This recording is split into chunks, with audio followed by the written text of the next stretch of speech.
کیا سوچ کے مولوی ولایت کا منکر کرنا چاہتا ہے میری قوم کے بچوں کو؟ کس وجہ سے تو ولایت علی سے بچوں کو دور کرنا چاہتا ہے؟ یہ جی آج مسئلہ شروع ہوا، یہ آج مسئلہ نہیں شروع ہوا، یہ آدم اور ابلیس کی جنگ ہی ولایت علی پہ ہوئی تھی۔ ممبر پہ بہت بڑا دعویٰ کیا ہے میں ممبر پہ دلیل دے کے جاؤں گا، قرآن سے دلیل دے کے جاؤں گا۔ یہ سازش کی ہے مولوی نے کہ اس نے آدم کے سجدے کا انکار نہیں کیا، سجدے کا انکار کر دیا اور خدا نے نکال دیا۔ ایک سجدے کی وجہ سے خدا اتنی بڑی سزا دے؟ تو لاکھوں چھوڑ کے بھی حاجی۔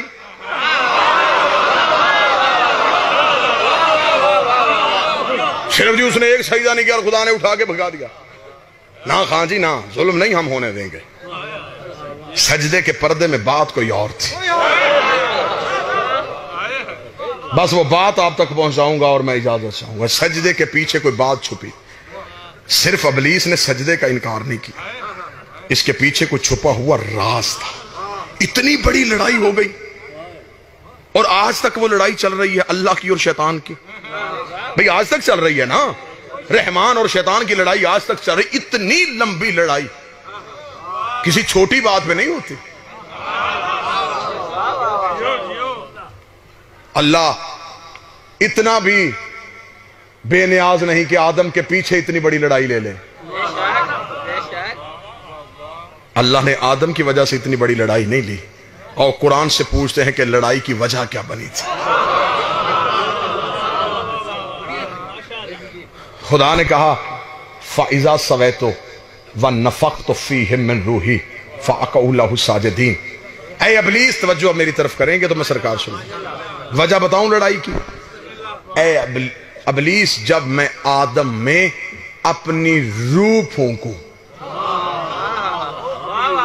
فَأَقَعُوا لَهُ سَاجِدِينَ تو تم سارے فرشتے سجدہ کر دینا۔ قرآن ممبر پہ لے کے اور خدا نے قرآن میں کہا کہ آدم کو سجدہ نہ کرنا، نہ آدم کو سجدہ نہ کرنا۔ حیات القلوب میں علامہ مجلسی نے کہا ہے کہ سجدہ کروانے سے کئی ہزار سال پہلے خدا آدم کو بنا چکا تھا۔ آدم کا پتلا بنا کے خدا نے عرش کے چوک میں رکھا ہوا تھا، فرشتے گزرتے تھے لیکن سجدے کا حکم نہیں تھا۔ اس کا مطلب کہ سجدہ تو آدم کو ہوا ہی نہیں۔ اگر سجدہ آدم کو ہونا ہوتا تو جب آدم بنایا تھا اسی وقت ہو جاتا۔ اس کا مطلب کہ سجدہ خان صاحب آدم کو نہیں، میں لڑائی کی وجہ سنانے لگا ہوں، ہے نا ذہن جی، میں لڑائی کی وجہ سناؤں۔ اس کا مطلب کہ سجدہ آدم کو نہیں، خدا نے کہا جب میں آدم میں اپنی روح پھونکوں پھر سجدہ کر دینا۔ اس کا مطلب کہ سجدہ آدم کو نہیں، سجدہ روح کو ہوا تھا، انکار آدم کا نہیں، انکار روح کا ہوا تھا۔ میں نتیجہ نہیں، میں جگر نکال کے تمہارے ہاتھ پہ رکھنے لگا ہوں اور عدل کا ترازو تمہارے ہاتھ پہ دینے لگا ہوں، اور میں نے پہلے جملہ کہہ دیا تھا کہ تمہارے شہر کے چہرے پہ کچھ ناحق داغ ہیں، کچھ ناحق دھبے ہیں، وہ دھبے میں مٹانے کے لیے آیا ہوں، تائید مجھے آپ کی چاہیے، وہ داغ میں مٹانا چاہتا ہوں۔ اس ویڈیو کے ذریعے سے یہ مجلس پوری دنیا میں دیکھی جا رہی ہے، کم از کم پوری دنیا میں جہاں جہاں جس شہر جس گلی محلے میں بیٹھا ہوا کوئی مومن اس مجلس کو سن رہا ہوگا، اسے پتا ہوگا کہ سرگودا میں عقیدہ پڑھا بھی جاتا ہے، عقیدہ سنا بھی جاتا ہے، عقیدے پہ لوگ بولتے بھی ہیں، عقیدے کی تائید بھی کرتے ہیں۔ تمہارے ہاتھ گواہی کے طور پہ ولایت علی کے مقدمے پہ درج ہو جائیں گے۔ خدا نے کہا جب میں آدم میں اپنی روح پھونکوں تب سجدہ کر دینا۔ اس کا مطلب کہ سجدہ آدم کو نہیں، سجدہ اس روح کو ہوا تھا، انکار آدم کا نہیں، انکار اس روح کا ہوا تھا۔ قرآن ممبر پہ لے کے آ، مولوی کا گریبان میرے ہاتھ میں دے، میں قرآن سے اسے نکال کے دکھاؤں۔ پہلے قرآن سے پوچھ یہ روح ہے کیا؟ آواز پروردگار ہے میرا حبیب تجھ سے پوچھے گا یہ روح کیا ہے؟ کہہ دینا وَقُلْ رُوحٌ مِّنْ أَمْرِ رَبِّي، تو فوراً کہہ دینا روح اللہ کا امر ہے، روح اللہ کا امر ہے۔ اس کا مطلب کہ سجدہ آدم کو نہیں، سجدہ اللہ کے امر کو ہوا تھا، انکار آدم کا نہیں، انکار اللہ کے امر کا ہوا تھا۔ کس منہ سے علی کو نماز سے نکالے گا؟ وہ ایک امر کا انکار کر کے لعنتی بن گیا، تو پورے اولے الامر کا انکار کر رہا۔ اس نے ایک امر کا انکار۔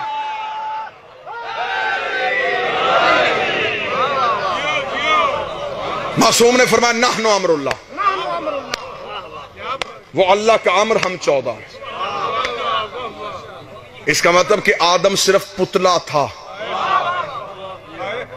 سجدہ اس روح کو ہوا تھا جو آدم میں تھی، وہ روح تھی اللہ کا امر۔ خدا نے کہا نکل جا میرے دربار سے، تو امر کا منکر ہے۔ تو انہیں امر سے انکار کیا. خدا نے اسے نکالا اور وہ دروازے پہ کھڑا. خدا نے کہا جا کیوں نہیں رہا؟ اس نے کہا سجدوں کا اجر. خدا نے کہا ضائع ہو گئے, یہاں تھک گئے ہیں, یہاں پیچھے چلے گئے. خدا نے کہا تیرے سجدے ختم ہو گئے. اس نے کہا وہ جو 50 ہزار سال کا ایک سجدہ تھا وہ کدھر گیا؟ فرمایا ایک انکار سب کو لے گیا.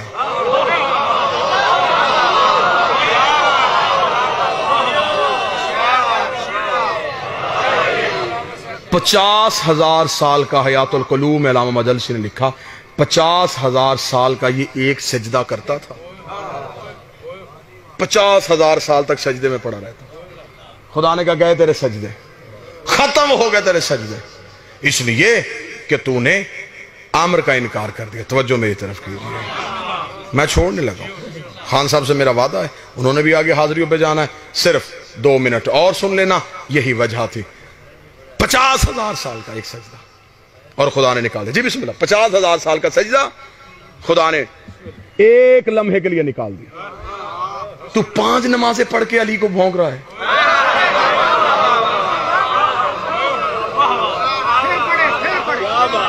اس نے 50,000 سال کا سجدہ کیا, اتنے لاکھ سال کی عبادت, اور خدا نے نہیں دیکھی. تو 5 نمازیں 15 منٹ کی عبادت کر کے علی کو بھونک رہا ہے کہ میں علی کا منکر ہو کے نمازیں پڑھ کے اللہ کے ساتھ بخشش کی شفاعت لے لوں گا. خدا نے کہا فوراً نکل جا. اس نے کہا پھر ٹھیک ہے, اگر میری اور تیری دشمنی اسی وجہ سے ہوئی ہے نا تو پھر ٹھیک ہے, پھر مجھے مہلت دینا, میں مقابلہ کروں گا. خدا نے کہا مقابلہ کیا کرے گا؟ لوگوں کو نمازیں چھڑوائے گا, روزے توڑوائے گا, حج سے نکالے گا, میرا کعبہ گرائے گا. میرا مقابلہ تو کر کیسے سکتا ہے؟ اس نے کہا مجھے تیری طاقت کا پتہ, لیکن مہلت تو دے دے, پھر میں ایک ہی کام کروں گا, میں صراط مستقیم پہ بیٹھ جاؤں گا. میں صراط مستقیم پہ بیٹھ جاؤں گا. دنیا آئے گی میں ہٹاؤں گا, دنیا آئے گی میں ہٹاؤں گا, دنیا آئے گی میں ہٹاؤں گا. جس کے چہرے پہ گرمی کا اثر نہیں, اس کے دل میں ولایت کا اثر ہے. اس کے دل میں ولایت کی حدت گرمی کی شدت کو مٹا رہی ہے. وہ بندہ اپنا سر اٹھائے گا, آنکھیں کھولے گا. اس نے کہا میں صراط مستقیم پہ بیٹھوں گا, دنیا آئے گی میں ہٹاؤں گا, دنیا آئے گی میں ہٹاؤں گا. اس کا مطلب شیطان نے اپنی پالیسی کا اعلان کر دیا. ابلیس نے بتا دیا میں بندوں کو نماز سے نہیں روکوں گا, بندوں کو روزوں سے نہیں روکوں گا, بندوں کو حج سے نہیں روکوں گا, میں صرف صراط مستقیم سے روکوں گا, میں صرف صراط مستقیم سے روکوں گا. جگہ تو رکھ لے, وقت تو رکھ لے, ٹائم تیری مرضی کا ہوگا, جگہ تیری مرضی ہوگی. حسین کا یہ نوکر, حسین کا یہ ماتمی, حسین کا یہ عزادار آنے کے لیے تیار ہے. کتاب میں تو اپنی مرضی کی بٹھا لینا, کتابوں سے میں ثابت کروں گا. تو مجھے صرف اتنا بتا یہ صراط مستقیم ہے کیا, یہ صراط مستقیم چیز کیا ہے, یہ صراط مستقیم کہتے کسے ہیں, یہ صراط مستقیم اگر نماز ہے پھر نماز میں اہدنا الصراط المستقیم کیوں کہتے ہو؟ یہ صراط مستقیم روزہ نہیں, یہ صراط مستقیم زکات نہیں, یہ صراط مستقیم حج نہیں. ملا علی متقی کار یہ اہل سنت تک بندہ لکھ گیا. کنز الامال کے صفحہ نمبر 258 کے مدینے کی مسجد میں ایک بندے نے آ کے نبی سے پوچھا یا رسول اللہ ما ھذا صراط مستقیم, یہ صراط مستقیم کیا؟ ابھی نبی نے بولے تھے یہ مسجد کے دروازے پہ ابو طالب کا بیٹا علی آ گیا. رسول نے اپنی دائیں ہاتھ کی انگلی کو علی کی جانب بڑھایا, بڑھا کے کہا ھذا علی صراط مستقیم, یہ میرا علی صراط مستقیم ہے. سرگودا پنجاب کا پورا پنڈال ہمیں ابلیس کے پروگرام کا پتہ چل گیا. یہ بندوں کو لا الہ سے نہیں روکتا, یہ علی ولی اللہ سے.